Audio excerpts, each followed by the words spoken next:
Halo generasi Smart, pada video ini kita akan membahas soal ekonomi terkait laporan keuangan perusahaan jasa. Bersama saya Kasmawati, yuk simak videonya sampai selesai.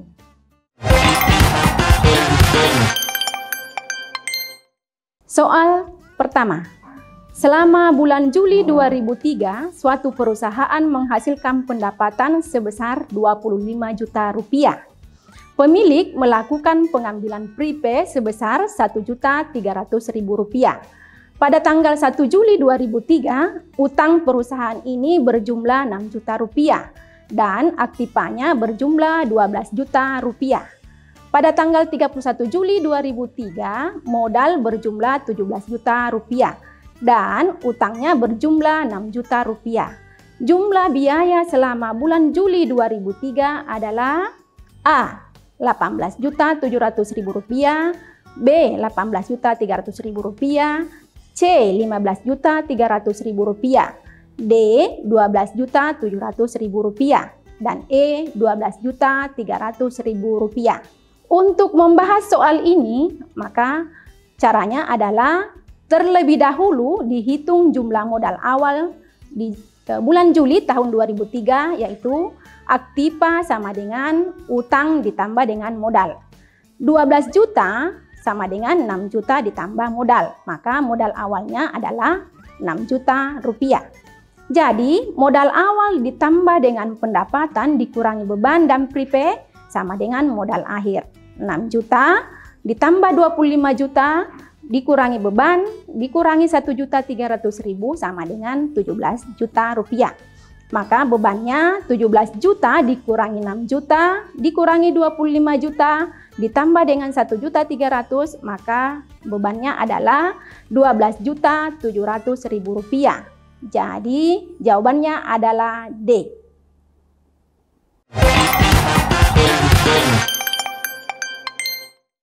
Soal nomor 2. Jenis laporan keuangan yang mengandung informasi tentang jumlah pendapatan dan biaya-biaya operasional dan biaya non-operasional perusahaan adalah titik-titik. A. Neraca, B. Laporan rugi laba, C. Laporan penyusutan, D. Laporan perubahan modal, dan E. Laporan arus kas. Untuk menjawab soal ini caranya adalah laporan keuangan perusahaan jasa terdiri dari laporan neraca yang menyajikan posisi aktiva, utang, dan modal perusahaan.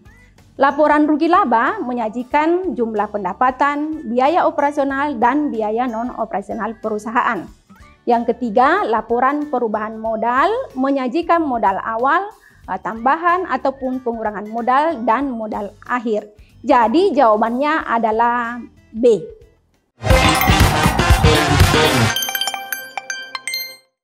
Soal nomor 3. Bengkel Dharma Motor pada tanggal 31 Desember 2021 mempunyai modal awal sebesar Rp41.300.000. Pendapatan jasa Rp10.400.000. Pendapatan lain-lain ada Rp8 juta.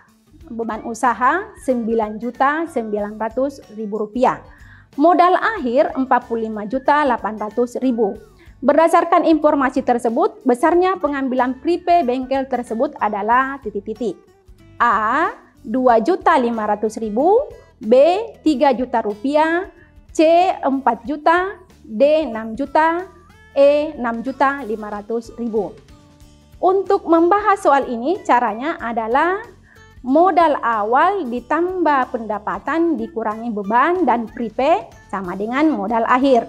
Jadi Rp41.300.000 ditambah Rp18.400.000 dikurangi Rp9.900.000 dikurangi prepay sama dengan Rp45.800.000. Jadi prepay-nya adalah Rp45.800.000 dikurangi Rp41.300.000 dan Rp18.400.000 ditambah dengan Rp9.900.000. Jadi prepay-nya adalah Rp4 juta.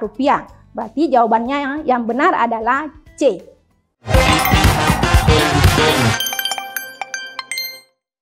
Soal nomor 4. Pada akhir tahun 2020, usaha bengkel karya variasi mempunyai data keuangan pendapatan jasa Rp4.500.000, pendapatan bunga Rp250.000, pendapatan sewa diterima di muka Rp300.000, kemudian kas Rp3.500.000, piutang ada Rp800.000. Kemudian beban administrasi ada Rp500.000. Beban pemakaian perlengkapan ada Rp250.000 dan beban penyusutan peralatan Rp300.000. Berdasarkan data tersebut, bengkel karya variasi mengalami A. Laba sebesar Rp3.700.000, B. Rugi Rp3.700.000, C. Laba Rp4 juta, D. Laba sebesar Rp4.250.000, dan E. Laba sebesar Rp4.500.000. Untuk membahas soal ini, maka caranya adalah pendapatan jasa sebesar Rp4.500.000 ditambah dengan pendapatan bunga sebesar Rp250.000. Maka jumlah pendapatannya adalah sebesar Rp4.750.000. Beban administrasi ada Rp500.000, beban perlengkapan Rp250.000 dengan beban penyusutan Rp300.000. Maka jumlah beban usaha adalah sebesar Rp1.050.000. Jadi labanya adalah sebesar Rp3.700.000. Maka jawabannya adalah A. Nah, untuk soal seperti ini juga ada triknya. Triknya adalah untuk menghitung laba atau rugi, caranya adalah jumlah seluruh pendapatan dikurangi dengan semua beban-beban.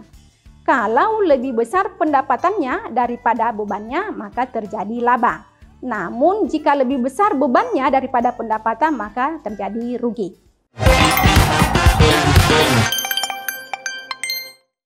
Soal nomor 5. Berikut sebagian data keuangan bengkel cemerlang motor pada akhir tahun 2021.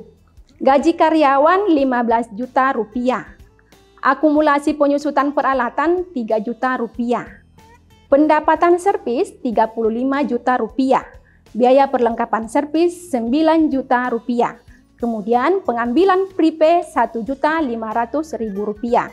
Berdasarkan data di atas, besarnya tambahan modal bagi pemilik perusahaan pada tahun 2021 adalah A. Rp35 juta, B. Rp33.500.000, C. Rp26 juta, D. Rp9.500.000, dan E. Rp6.500.000. Nah, generasi smart, untuk membahas soal ini, caranya adalah tambahan modal sama dengan pendapatan dikurangi dengan beban, dikurangi dengan prepay. Pendapatan servis, kemudian dikurangi dengan gaji karyawan, ditambah dengan biaya perlengkapan servis, dikurangi dengan prepay.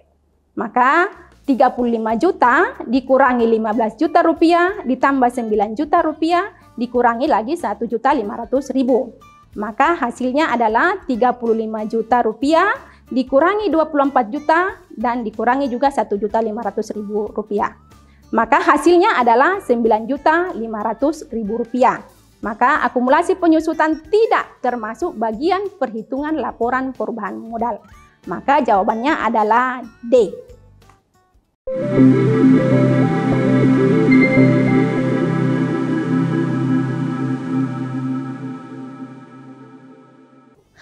Semoga membantu ya generasi smart. Sampai jumpa pada pembahasan soal selanjutnya. Salam Smart School, generasi smart berkarakter cerdas.